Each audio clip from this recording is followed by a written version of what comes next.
Welcome, everybody, to episode 14 of the Film Room Podcast. I'm your host, Joe Baress, and we're here once again with my co-host, Joby Fawcett. Joby, how are we doing today? Well, Joe, it's Tuesday, and I know I have to give you this reminder that this is the most important week of my calendar year in terms of losing focus because it is Lafayette-Lehigh. That's right. Rivalry game number 160.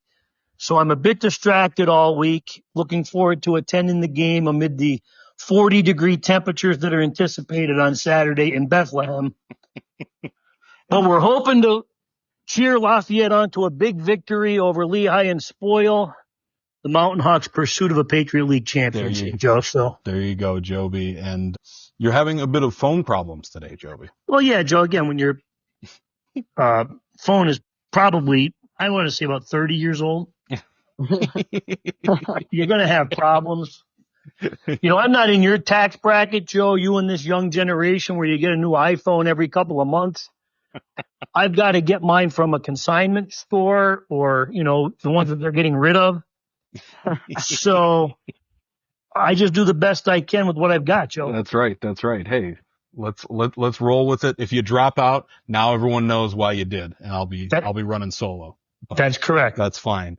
But at least right now joining us is the Times-Tribune Athlete of the Week, Lewis Baress from Scranton Prep Football. Lewis, how you doing, man?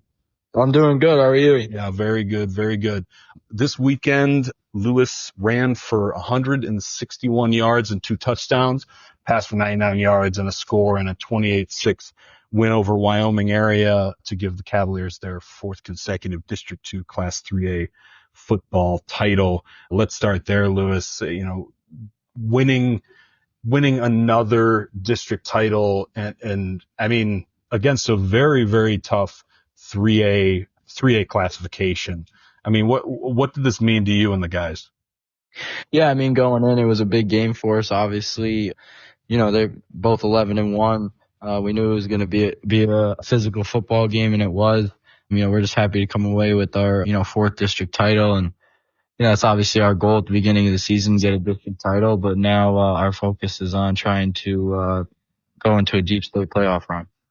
Lewis, let's talk a little bit about the beginning, okay? I can remember back, I know you'll find this hard to believe, that when you were a freshman, a lot of people were talking about this senior group back then when you were in 9th grade, just coming into the Scranton Prep program, and you had a fantastic year that year, but then you went into a sophomore season where expectations were extremely high. You had London Montgomery coming back, and you had all the hoopla of the recruiting process for him and him committing to Penn State. And then, of course, the terrible injury he suffered. And that kind of got a lot of you underclassmen, you in particular, into action in that year. And you learned a lot. Tell me about what those first couple of years were like in the Scranton Prep program, that where you learned and this class learned and developed moving forward.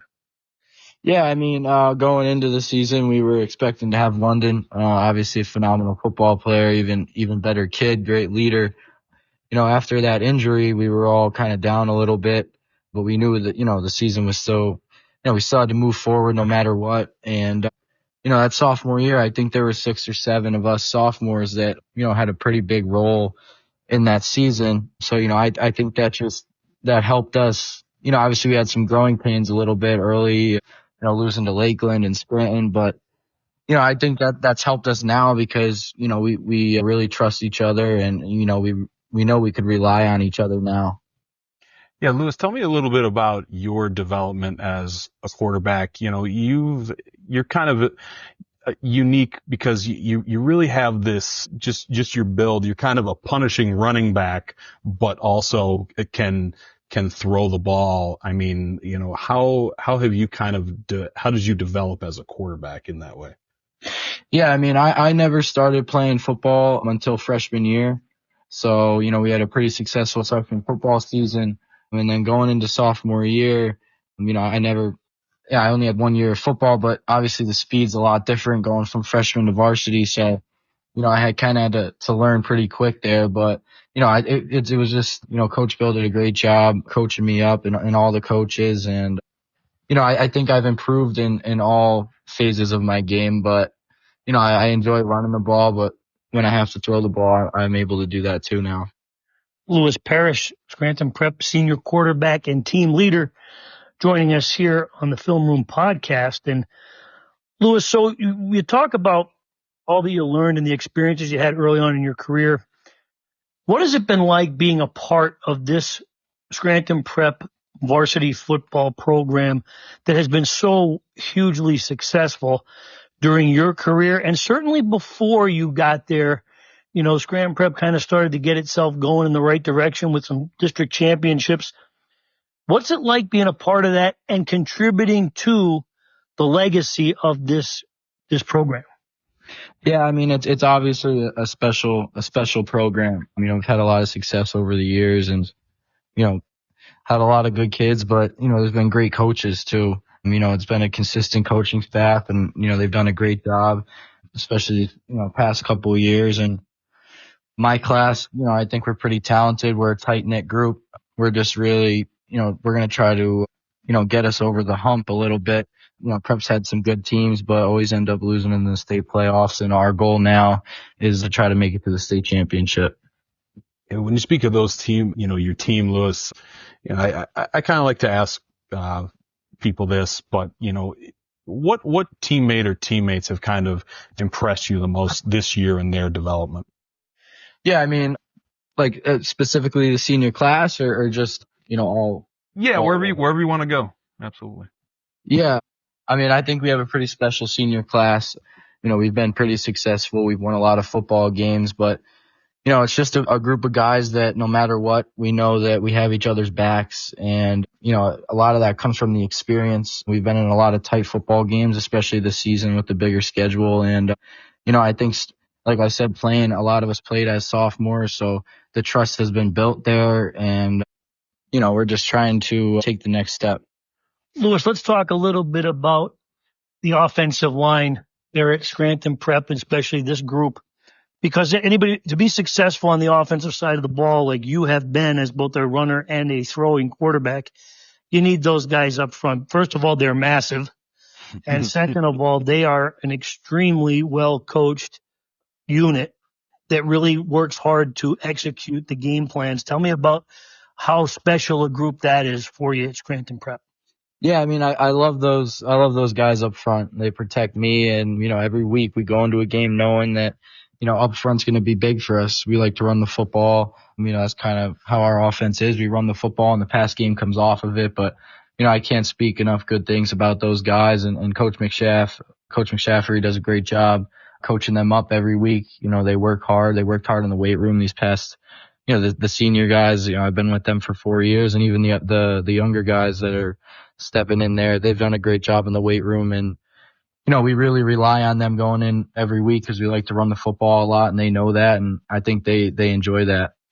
Yeah. Speaking of your state playoff game, obviously you have experience against Northwestern Lehigh. What's the preparation been like, and what have you learned about this team? Yeah, I mean they're extremely well coached. They have a great football program. The coaches do a great job. They're tough kids. They're hard-nosed kids. We've watched a lot of film on them. They obviously got us last year. Last year we had a big win against Newman Gretty, and then we went into them and they kind of punched us in the mouth a little bit. They ended up beating us 27-6, and they physically beat us up too. So we're just trying to do whatever we can in practice to, get ready for them. And obviously they're real good again this year, but I think we could play with them a little bit, and I think it's going to be a good football game Friday night. Lewis, you mentioned that game last year, and I know anytime you're an underclassman and have been in that position, I have been myself, where you fall a little bit short of the goal and you kind of walk off that field and you say goodbye to your seniors who were obviously a big part of the success of that season. But tell me about how you focused on getting yourself and your teammates better in the off season. I know you're a 3-sport athlete. How did you balance it all and use it all to your advantage, and this group use it all to their advantage, getting ready for this season? Yeah, I mean, I ended up going right into wrestling season, but the seniors did a great job last year. We were obviously heartbroken. We didn't reach our goal of making a state title, winning a state championship, but those guys really laid the foundation for us. We know we had to work hard going into this season in the weight room over the winter and even in the spring. I got in the weight room whenever I can because I'm busy with wrestling and track, but I think those two other sports also help me with football. But, I think a big thing for us was the schedule change. We try to get a little bit more tougher competition, and we did. And we've been in a lot of tight football games this year. And, we're just looking forward to Friday night to, see if we get a different outcome. Yeah, Lewis, speaking of wrestling, I'm sure people know you're a star quarterback, but you also made states last year in wrestling. You kind of had a big jump from sophomore to junior year. What was the key to last season of wrestling for you to kind of make that jump, and how cool of a season was it for you? Yeah, it was a great experience. Like football, I never started wrestling till freshman year. So being 189 pounds freshman year, and sophomore year I was 215, but it's tough being a younger guy, freshman and sophomore, and you're wrestling that weight and, have no wrestling experience. But, I really, I kind of got my butt kicked a little bit those first 2 years. But last year I made the jump and, I was able to make it to states, and that was a great experience. And I really think wrestling helps me with football, the physicalness and, learning how to be physical and leverage and stuff like that. Lewis, so as you know, I'm a big track guy. I covered the sport for years. I ran track in high school. And the one thing that I have noticed right from the first running play of this season, when you went 75 yards against Valley View to set the tone for really what was the entire season, I have seen that improvement in your speed and your quickness. How much have you seen that improvement out there on the field? Because you've run for more than 1,000 yards. And you've thrown for more than 1,000 yards this season. Yeah, I think track definitely helps me. I always played baseball growing up. I was a pretty decent baseball player, so I wasn't really sure what I was going to do in the spring. But after playing football and then playing another physical sport like wrestling, I figured it'd be better to run track and work on my speed and kind of give my body a little bit of a break instead of doing, because I was going to play lacrosse too, but I decided to give my body a little bit of a break there, but I think track has helped me, especially sprinting. I'm not a big long distance guy. I run the 100 and the 200 and 4x1. So, I really think, improving my speed was a big part of my game. I tried to do that a little bit this off season because obviously, anybody who watches football knows how big of a factor speed is. Yeah, absolutely. Lewis, I saw now I'm a Michigan fan, so okay. Our season's been over for a pretty long time, but at least they got a national championship last year. But yeah, anyway, big year last year, right? Sure. Right. So you are a Penn State fan, and obviously that's really, really big in the area. What do you think of them so far this season? Yeah, I think they're doing a pretty good job. Obviously, that loss to Ohio State was kind of brutal as a Penn State fan, not beating them for 8 years or something. Yeah. Yep. Something like, that was tough to watch, but I think their offensive coordinator is doing a great job and they're really creative. I think they have a lot of athletes with Singleton and Katron Allen, and the tight end is phenomenal though. They line him up everywhere, but I think the offensive coordinator is doing a great job with the creativity of the offense and kind of stressing the defense that way a little bit, but we'll see what they could do in the college football playoff here. Now, Lewis, I want to know, because I'm curious, do you and your teammates get together and watch Penn State on the weekend? How much time do you spend together as a group there outside of the football? Yeah, those guys are some of my best friends. We're always together. Obviously, football's a long season. And, you're down at the field for a long time. Today we were down there from 3 to 6:37. So we spend a lot of time together, but those guys are my best friends. I do anything for them. They do anything for me. We spend a lot of time on the weekends watching football and, just hanging out and stuff like that. So, I love those guys. That's all part of the reason why we want to keep playing. We just keep saying play one more week because we really don't want this to end. We've been through a lot since freshman year. We really don't want this to end. So we're doing whatever we can just to spend one more week together. Absolutely, Lewis. And this is going to be the last thing from me, but I also saw you're an Eagles fan. You beat my Packers in Brazil to start the season, and hey, they're looking great. You know, I've always been kind of iffy on their head coach, but I mean, they're really getting it done and looking really good. What do you think of the Eagles this year? Yeah, I mean, I think they're doing a good job. Saquon is obviously a big part of their success offensively. I mean, I'm happy to see him doing well. He's been in the NFL for a little bit and was stuck with the Giants. No offense to the Giants fans out there, but they're not the best team. I'm happy to see him succeeding behind a pretty good offensive line. So, we'll see what they could do. Lewis, since we started this interview with me bragging about the fact that I'm getting ready for the big Lafayette Lehigh game on Saturday, I'm curious because you have a unique skill set because you played some defense too this year. Yeah. What are your college aspirations right now? What are you looking at possibly doing with your future, both athletically and academically? Yeah, I mean, I have some opportunities for football and wrestling.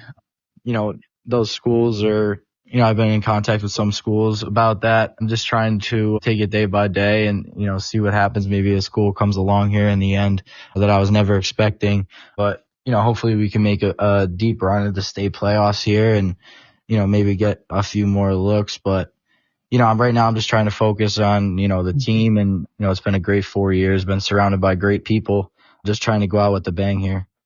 Well, the one thing I want to just kind of emphasize, I was happy to hear you say how much you and your teammates are all kind of cherishing these moments you're sharing together, because too often I feel high school football players get caught up in the pursuit of winning a championship, and they are so focused on getting better that they sometimes don't enjoy the victories enough to understand that that's all a product of the hard work, and part of that product is to enjoy it. And you sound like you and your teammates are doing that as well. So I'm real happy about that. Yeah, I mean, we are enjoying it. Football's a long season. I've spent a lot of time together, but we're just trying to, cherish these moments, memories that'll last a lifetime.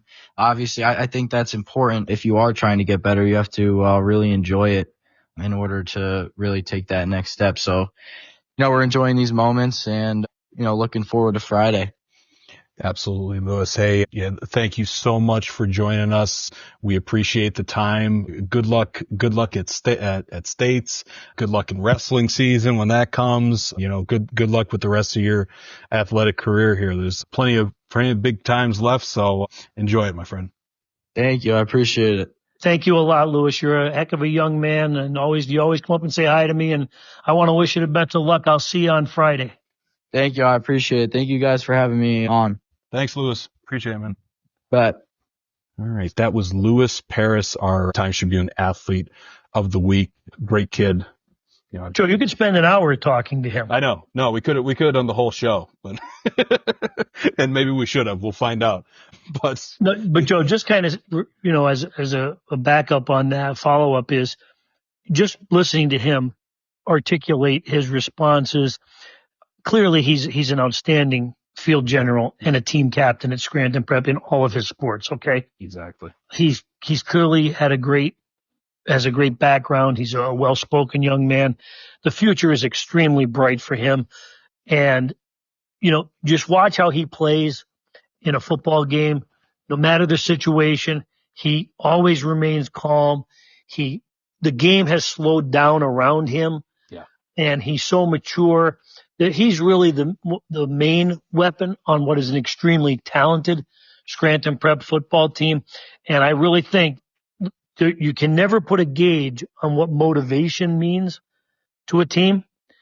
And Scranton Prep has all the motivation in the world. This is a quality opponent that handled them pretty well last year in the state playoffs. So it's going to be a very good football game, but with a young man like him leading the way, Scranton Prep should do quite well Friday. Absolutely. I mean, I wouldn't want to be the one trying to tackle him. That's for sure. No, he's explosive now too, Joe, at 215. You watch him in that game last week against Wyoming area. He went 75 yards in the blink of an eye. Yeah, he's a fantastic athlete, and not that I want to, not that I want the football season to end for him, but I'm excited to see what he does on the wrestling mat in the winter. So, Joe, one of his big contributions has come on the defensive side of the football. Yeah. He comes in. I think he's got 5 or 6 sacks this year. yeah. So, I mean, he could do it all. And Yeah. Fantastic kid. yeah. So we should probably keep talking about this prep team since we're here. We talked about how difficult the District 2 Class 3A was going to be. Mhm. And obviously there were a lot of great teams. And, in the end, Scranton Prep beats a very good Wyoming area team 28-6, Joby. I mean, this is, it's not surprising because Scranton Prep's been doing this all year long, but I mean, it's just another impressive win, holding Wyoming area to, I believe, 217 total yards. I think I read in your story that is running in tomorrow's paper. Right. I mean, we've been saying it all year, but they've just been so impressive and so and consistent. I mean, that speaks to everything. That speaks to the coaching staff. That speaks to the kids, them buying in. You've seen them a few times, and they're just their execution is just excellent. They have the athletes, the execution. They have everything, and they proved it in a very tough Class 3A. Yeah, coming into it, Joe, we did kind of say Scranton Prep was the overwhelming favorite, and there were teams obviously that have worked very hard to try to get to that level, but it was going to be very difficult to dethrone Scranton Prep this year for sure. You would have had to have a lot of things work in your favor. You would have had to have one of your best efforts of the season, which tends to happen in championship games. And, a little bit of a credit to Wyoming area. The Warriors hung in there the best that they could against what is a very physical Scranton Prep football team. And eventually that group wears you down. Right. And, we sometimes forget that with Terry Gallagher as the head coach, Scranton Prep is going to play some nasty defense. Yeah. And that's going to make the going tough for whatever team was going to get to the final. And Joe, there was a clear number one team when I was doing the work in the summer. Yeah. Okay. I don't always get it right, but generally, if there's a team that is so far ahead of the pack in terms of returning starters, all-star guys coming back, championship guys who've done it a couple of times now in their careers, you kind of get a sense that this group was going to be really special, and they certainly lived up to that expectation. Held the number one spot in the Times-Tribune high school football top 10 from the preseason all the way through the regular season. Just a tremendous football team. And, it's hard to believe, though, Joe, and Lewis mentioned this a couple of times. High school football is a long season. We've talked about this a number of times on the podcast. People sometimes just think, it's 12 weeks total? Well, no, it's the entire summer, because you may think the official practice doesn't start until July, but it starts in May. Right. Okay. These teams are doing 7-on-7s and, agility drills and conditioning drills and certainly the weight room is open all year round. So it takes a big commitment to be a high school football player in this day and age. And these kids have been at it a long time. So here we are. I think we're in week 14, Joe? Week 14. So that's week 17 for me on the calendar. So think about that. Put it in perspective, okay? Yep. If it's all said and done, if Prep or in Riverside, we'll talk about Riverside here shortly, continues on, okay, we could get right around 20 weeks of high school football for me. Right. Okay, as a meaningless sports writer. but really, think about that. 20 weeks out of 52 is dedicated to one sport. That's a lot. Absolutely, Joby. So good luck to them. They've got their work cut out for them. I mean, obviously Northwestern Lehigh is an excellent team. So, but Joe, sometimes we forget that here in our area, and I don't know why we do this so often, there's good teams out there. Especially when you get to the state playoffs, Joby. Yeah, I mean, as we mentioned, this is the state playoffs. This isn't, the rec league playoffs. This is the state playoffs. And Joe, Northwestern Lehigh comes out of that Lehigh Valley part of District 11. Yep. And as you know, not everybody knows, but one of my college roommates and fraternity brothers, Tim Monsman, is the head football coach at Parkland. which won the District 11 Class 6A championship. I think it's his 5th or 6th out of the last 8 years or whatever. But I know a lot about football down there because he and I talk every week. And they just play an unusual brand of football in that Lehigh Valley. They play very up-tempo. They play very fast. They kind of use some real exotic blitz packages on defense to confuse offenses. And they tend to be really explosive on the offensive side of the ball. So all of those things really gave Scranton Prep some difficulties last year. Certainly a year older and a year more mature out of Scranton Prep this year, so I expect a tighter game. So we'll see how it plays out. It should be a good one. And yes, Northwestern Lehigh is 13-0 for a reason, Joe. Right, exactly. Joby, you mentioned Riverside, that we'll get to Riverside. Let's get to Riverside. Yeah. They beat Lansdale Catholic. A bit of a slow start for them, but again, we've talked about this too. Riverside knows how to win, and their defense stepped up. Just 7 points in the first quarter. That's it. Riverside wins 17-7 to advance to the state quarterfinals. This is just, it's another nice game for a very good, obviously Riverside team that really, really knows how to win games. They just know how to win, and they stayed poised. They didn't panic and win this game 17-7. Yeah, Joe. So listen, this has been a work in progress for a couple of years now for Coach Harry Armstrong with this group. Okay. If you can remember back a couple of years ago, coming out of the COVID year, Riverside struggled a little bit to get wins, and they were still doing some great things offensively. Harry Armstrong, no one's ever going to doubt his kind of mad scientist approach to coaching offense. Okay. He is extremely intricate in his system, and he's creative in his approach. And, he had Johnny Gilchrist setting all kinds of passing records, and that baton then was handed off to Reese Gahan, who set all kinds of receiving records. But this group in particular, I think he knew he had a bunch of kids who could really elevate this program and get it back to the championship level that it had enjoyed in his first stint as head coach at Riverside. And that included a 13-1 season in 2008.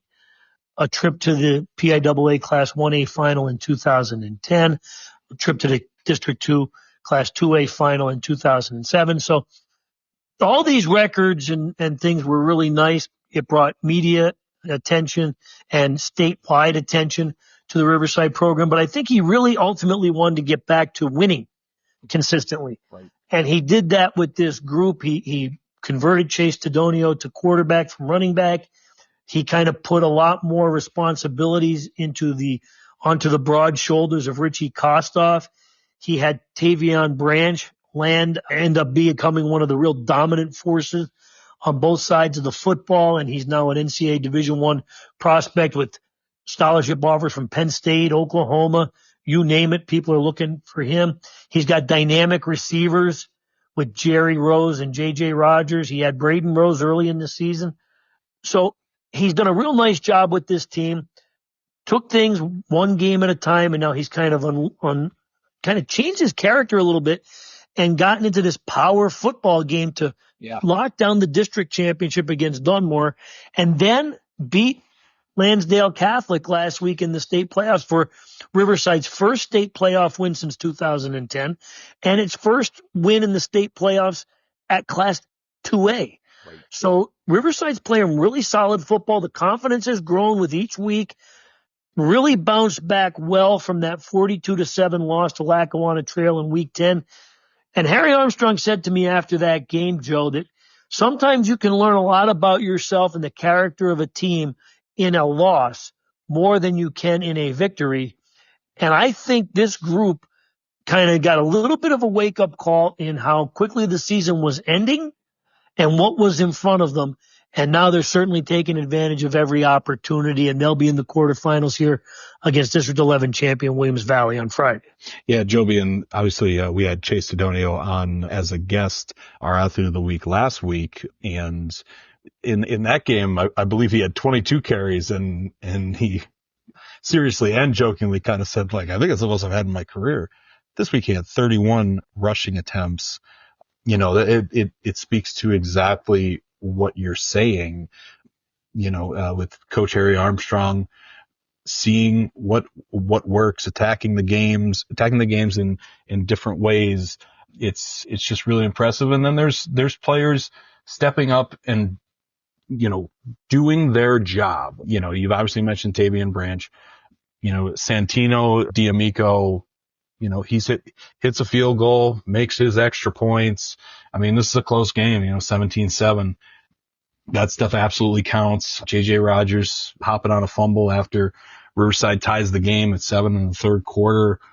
It's players making plays, and it's absolutely executing. And, that's what they've done all year, and that's why we're in the quarterfinals.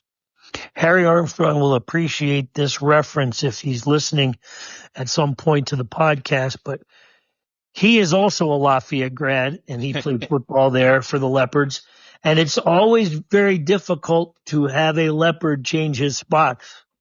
And I think, Harry, I'm not going to say he's thrown the baby in the bathwater just yet, but I think he's kind of he understands now that it's not always about these multiple formations and these triple reverses and these, multiple receiver plays where they're pitching the ball back and whatever, and the deception of your offense, which he is great at. Don't get me wrong. He really has outstanding play designs in his repertoire. But I think he's found out, listen, one of the strengths of this group is we've got real solid linemen. Tavion Branch is a kid who just overpowers the opponent. Right. And he gives us an opportunity to run the football between the tackles. And he really has faith in his group to win close games. So we'll see how that plays out this week against Williams Valley.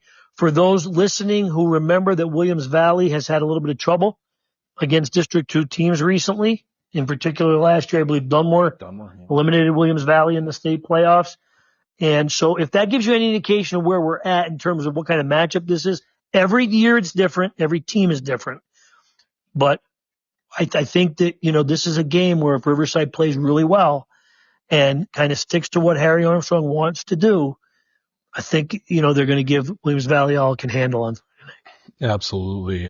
Joby, let's unfortunately move on to the teams that lost, but we have to, Joe. Yeah. I want to start with my game. I covered the Muncie Lackawanna Trail game, which ended up 47-46. And I'll circle back to this, Joby, but I'm glad you asked Lewis, more so kind of said, I'm glad that you're enjoying it when you said to Lewis, you and your teammates are enjoying the ride. I'll circle back around to that.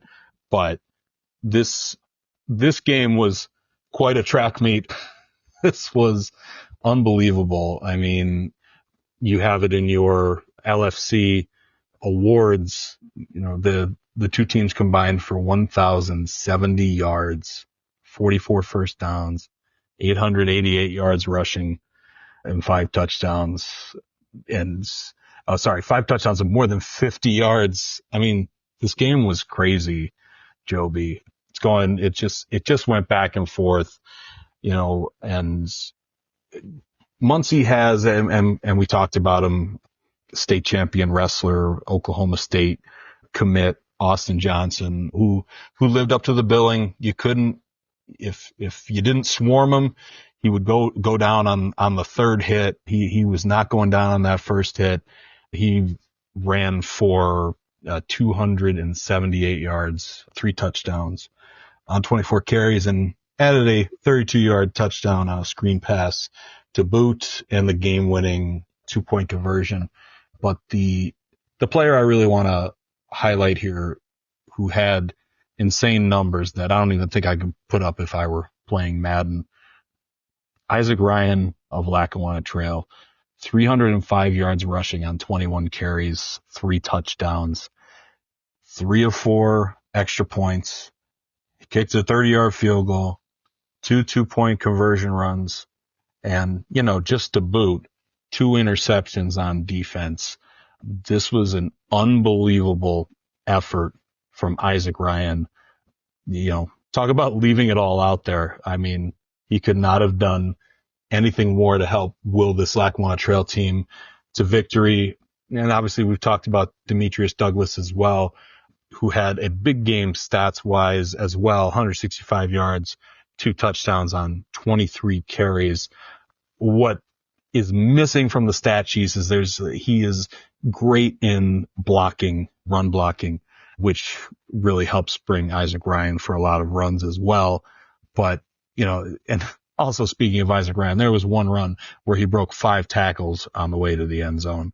I mean, this was just an unbelievable game that, unfortunately for the Lions, they go home after, but just an incredible game, Joby.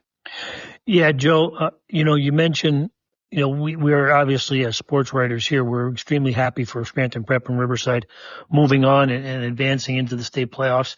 And, we're allowed to say it because we're invested in these teams and these players. And I obviously spend a lot of time with the kids all the way back into the summer. My heart breaks for all 3 teams that lost on Friday night, Lackawanna Trail, Abington Heights. In particular, both lost by 1 point, and Valley View, which lost its seniors on its home field. So a lot of emotions for those teams and those players. And boy, Lackawanna Trail just has to feel like it's the unluckiest Class 1A football team in the East Coast. So listen, here's the deal. You're in the state playoffs. You're going to play quality opponents. It's just you're just not going to punch a ticket to the state final. It's just not that. It's just not done that way. Okay. No.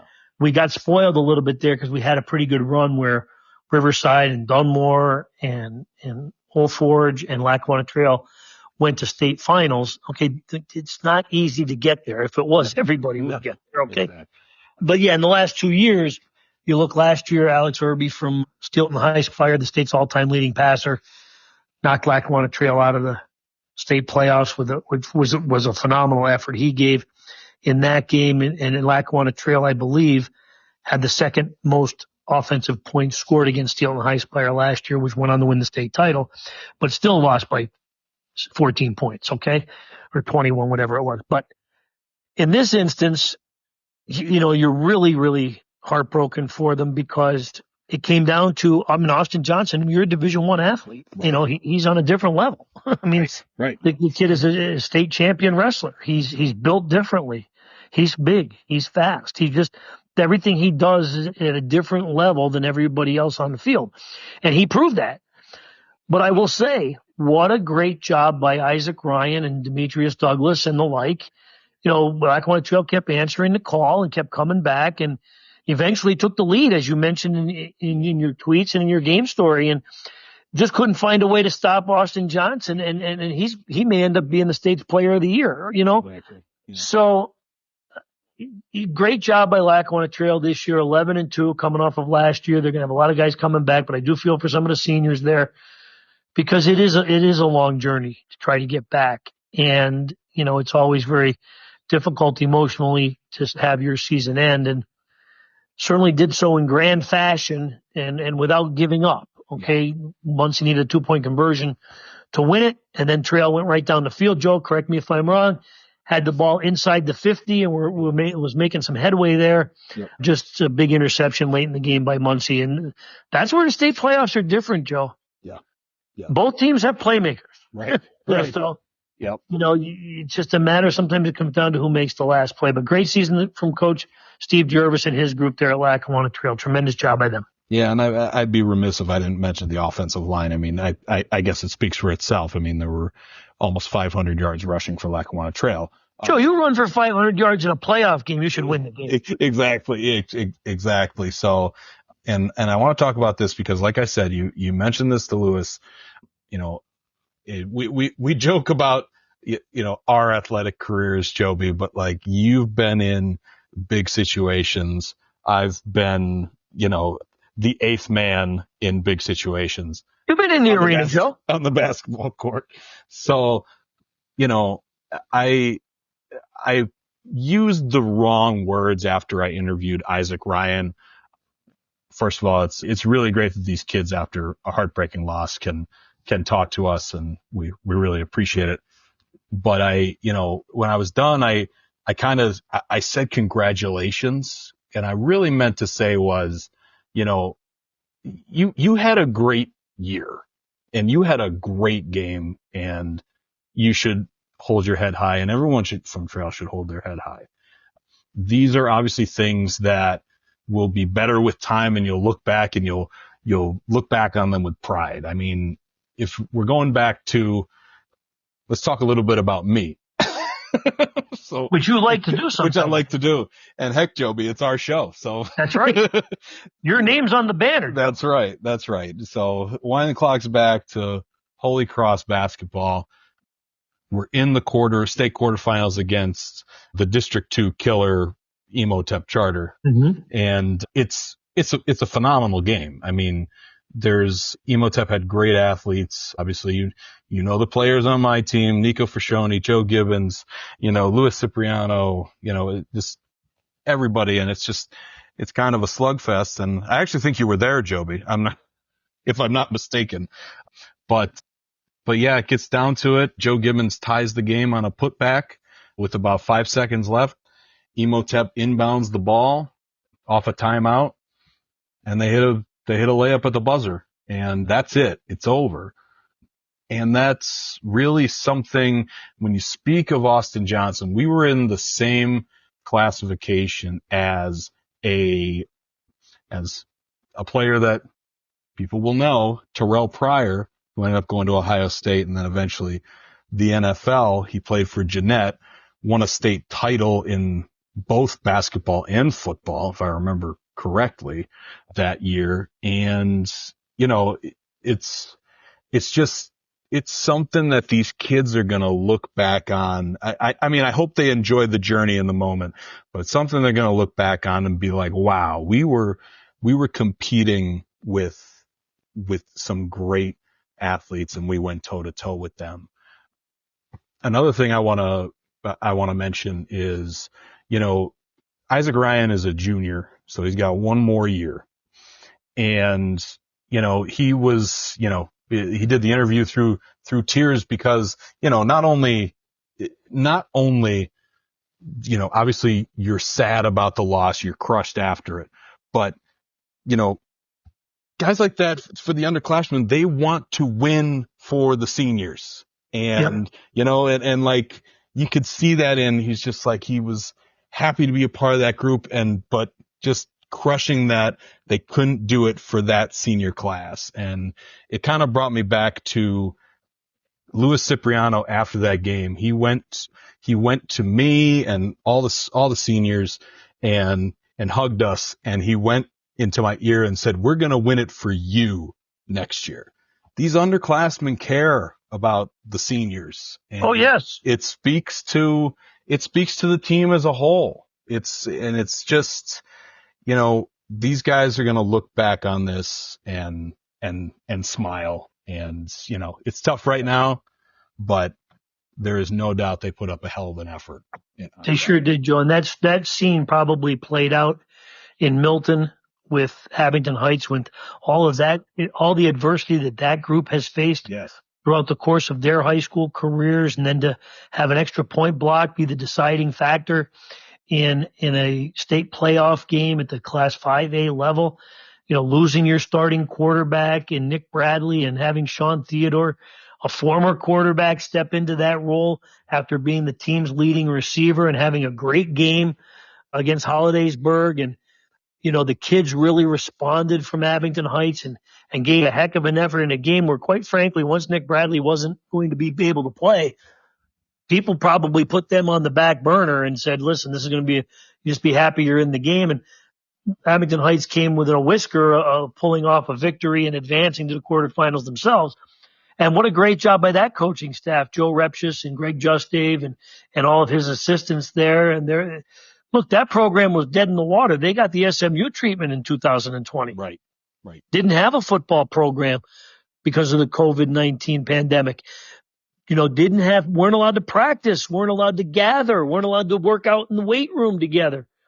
And that was when these kids were freshmen and youngsters just getting started in the program. And they had to rebuild essentially from the ground up. No, it's not quite like starting a program from new, but it's about as close as you can get. Exactly. And look at where Abington Heights is this year, within 1 point of advancing in the state playoffs. So what a great job by them, and the emotions I'm sure were very, very running very high at that game, with the conclusion of that game.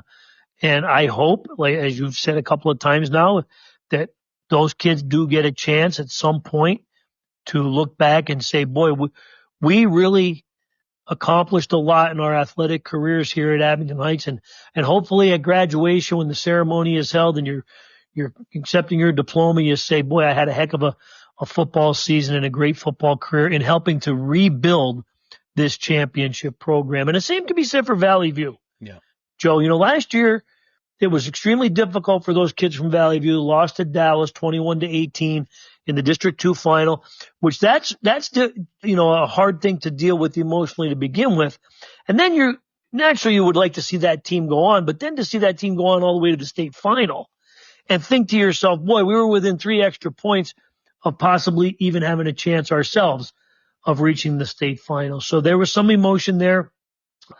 Valley View, a little bit different for Valley View because the game kind of got out of hand in the first half, and Pope John Paul II is an extremely talented football team, Joe. Yep. And again, I know this is a newsflash to many people out there. There are good teams in the state playoffs. Exactly, Joe. One of the big things that we were talking about on the sideline, what a great crew at John Henderson Veterans Memorial Stadium. Larry Pagula, Chris Kiliani, Corey Castellani. We kind of chit-chat, and I've known those guys forever. Corey Castellani went to Bucknell with my brother, played football with him there, and they used to kind of share rides, commuting back and forth during their college careers, and so they got to know each other pretty well. And the first thing we noticed, the speed. You see a team like Pope John Paul II, those kids can really run. Right. And Louis Baress touched on it a little bit as well, that he wanted to improve his speed. You have to be fast. Right. You have to be able to move a little bit. But yeah, great season though for Valley View, going up against a very good opponent in Pope John Paul II. Nothing to be ashamed of there for the Cougars. Zach Swinski had a great year. All the seniors there at Valley View, I believe there's 24 of them. Right. Great job in getting the team back to a District 2 championship, first time in 4 years. So congratulations, Scott Wasilchak, the coaching staff there. They put in a lot of time as well. Great recovery from a tough start to the season. And the finality is extremely difficult, Joe, but they have accomplished a great deal, all of the kids in the Lackawanna Football Conference. Absolutely. Be proud of yourselves. It's going to be a great memory now. So, Joe, speaking of memories. Yes. So, I'm going to this Lafayette Lehigh game because I keep talking. Oh, you haven't mentioned it yet. I told you I was going to be distracted. And it's going to be a difficult week. Thankfully, I'm able to get some work done where it's something that I love to do, and that's previewing and do feature stories on the state playoff teams. But, you get an opportunity here, and I've been extremely fortunate. I only live 75 miles from the campus, and I have remained pretty close to several of my fraternity brothers who were my college teammates at Lafayette. Now, for those who don't know, my college career was cut very short because I was in over my head playing at Lafayette. I wasn't anywhere near that level of talent. But the friends and brotherhood that you have in both a fraternity and as a football player at a school like Lafayette, it's really something it's very difficult to put into words. But when I suffered my injury as a freshman, torn ACL, which in 1988 essentially ended your career, especially for a guy who relied mostly on my speed. I was not a big kid. I'm not a physical kid. I was moving to receiver. I was just learning the position. Those upperclassmen at Lafayette were pursuing a championship in what was the Colonial League at the time. They were a great support system for me, and especially the freshmen. Guys I didn't even know, hadn't met until the first day of school or camp. And I cannot emphasize enough to anybody who's either going to pursue football at the collegiate level or just to kind of look back on your high school friendships that you made and the bonds you created. The ones I had at Lafayette were just incredible. They are the best people in the world. We all stay in touch the best that we can. Facebook's obviously been a great help in doing that, but I look forward to this every year because living so close, I have the opportunity to go just about every year. I think I've only missed 2 since I graduated back in 1992. So I love it. It's a lot of fun. It's not huge college football. It's not the Penn State guys who get together in 110,000 people at Beaver Stadium. We get 16 to 20,000 people at this game, and it's just a great experience. It's small rivalry football that if you are a part of it, you really cherish it. But mostly I really enjoy getting a chance to see my old classmates, my fraternity brothers, and my football teammates. So if anybody gets a chance to experience that, and these kids will at some point, Yes. again, realize the experiences that they've had here at the high school level are just as memorable. Absolutely, Joby. And you know what?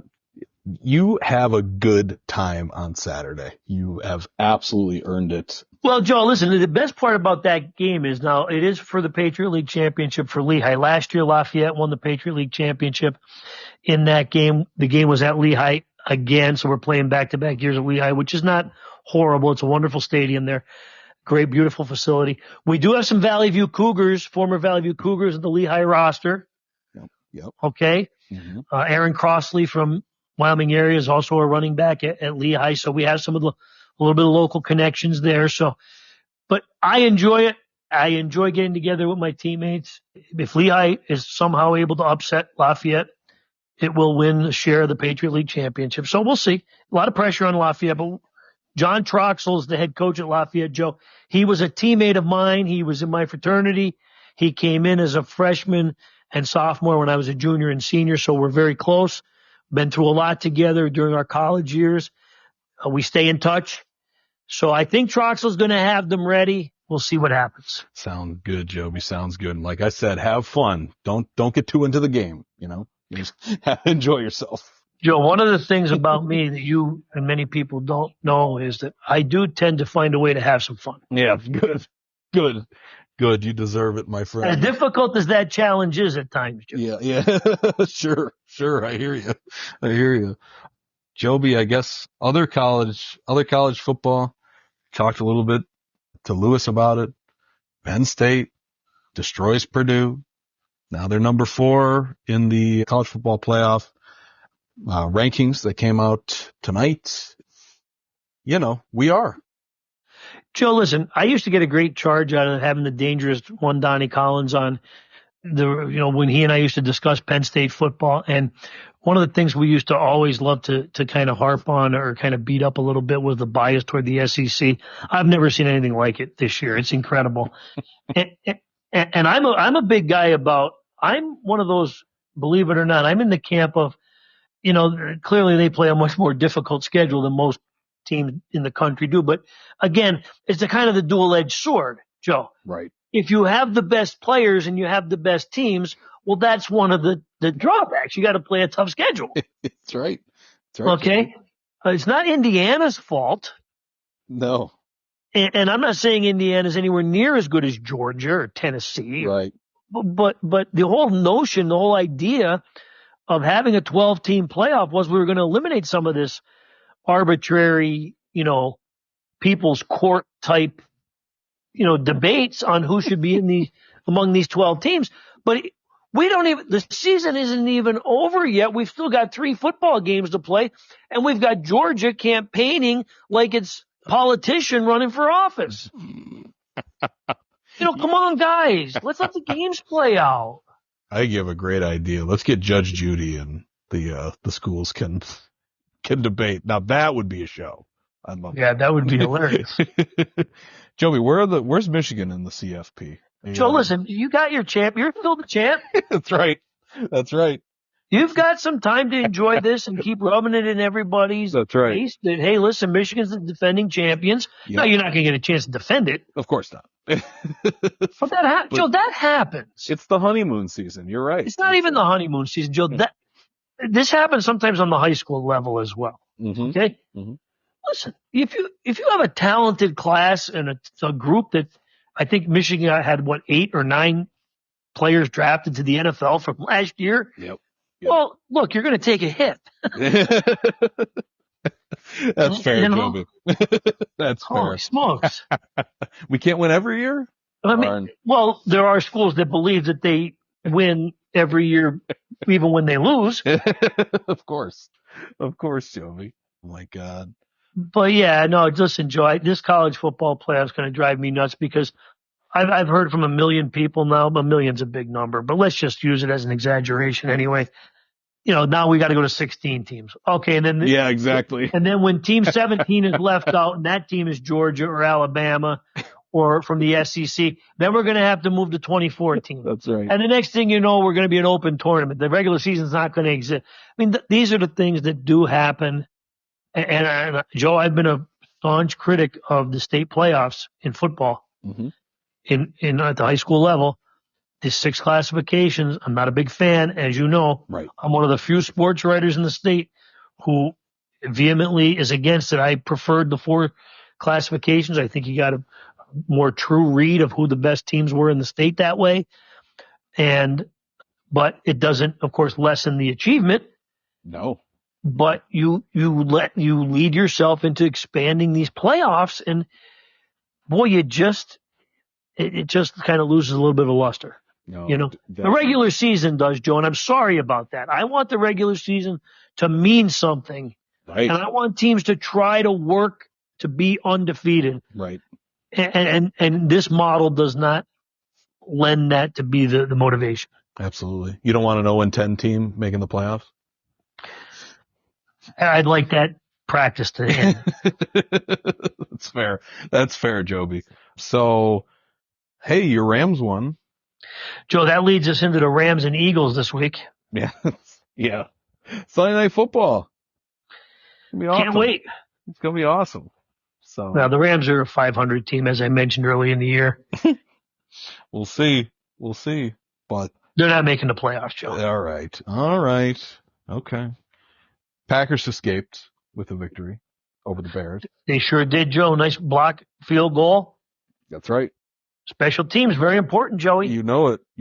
So, and the Bears Joe, are going to be the Bears. Before we go, okay, because I know you're tight on schedule, on time. My cuckoo clock just went off. Winter sports started last week. Yeah.